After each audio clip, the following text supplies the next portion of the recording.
आज की सुबह इससे बड़ी खबर नहीं हो सकती, क्योंकि अमेरिकी राष्ट्रपति डोनाल्ड ट्रंप ने इस बात का ऐलान कर दिया है कि ईरान के साथ युद्ध खत्म होने वाला है और अगले 2 दिन में इस्लामाबाद में बातचीत होगी।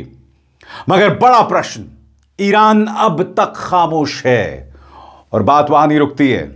ईरान ने साफ तौर पर कह दिया है कि बातचीत होगी तो हमारी शर्तों पर अमेरिका को मुआवजा देना पड़ेगा उस नुकसान का जो उसने ईरान भर में किया है। डोनाल्ड ट्रंप यह भी कह रहे हैं कि अगले 2 दिनों में जेडी वैंस पाकिस्तान का रुख करेंगे, जहां ईरानी पक्ष के साथ बातचीत होगी। सबसे पहले त्वरित अंदाज में आपको बतलाना चाहता हूं कि उन्होंने फॉक्स न्यूज को दिए गए इंटरव्यू में दरअसल कहा क्या। आपके स्क्रीन पर राष्ट्रपति ने फिर से फॉक्स न्यूज से कहा है कि अगर उन्होंने ईरान के खिलाफ युद्ध नहीं छेड़ा होता तो अब तक ईरान के पास परमाणु हथियार होता।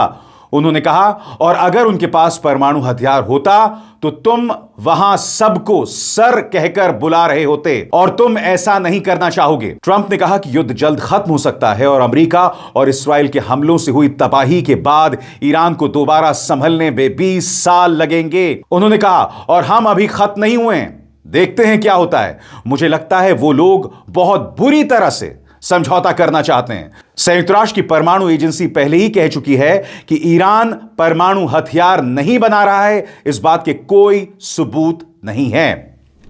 अब मैं आपको बताना चाहता हूं कि डोनाल्ड ट्रंप ने तो ऐलान कर दिया और वो ये भी कह रहे हैं कि पाकिस्तान में बातचीत होगी, मगर ईरान पूरी तरह से खामोश है। अब्बास अरागची, विदेश मंत्री अब्बास अरागची का सोशल मीडिया हैंडल एक्स, पिछले 2 दिनों से उन्होंने कुछ नहीं कहा। 48 घंटों से खामोशी है। मोहम्मद गालिबाफ, ईरानी संसद के स्पीकर, पूरी तरह से खामोश। पिछले 24 से 36 घंटों में उन्होंने कुछ नहीं कहा है, मगर हां, ईरान संदेश जरूर दे रहा है। और मैं जिक्र करना चाहूंगा दोस्तों, इरना, जो कि ईरान का एक न्यूज एजेंसी है, वो किस रिपोर्ट का हवाला दे रहा है? वो हवाला दे रहा है फाइनेंशियल टाइम्स की इस रिपोर्ट का। और इस रिपोर्ट में क्या दावा किया गया है, इससे आप समझ जाएंगे कि ईरान के दिमाग में क्या चल रहा है। इस रिपोर्ट में यह दावा किया गया है, Financial Times, the Iranians believe that the time is on their side in this confrontation and they are probably right.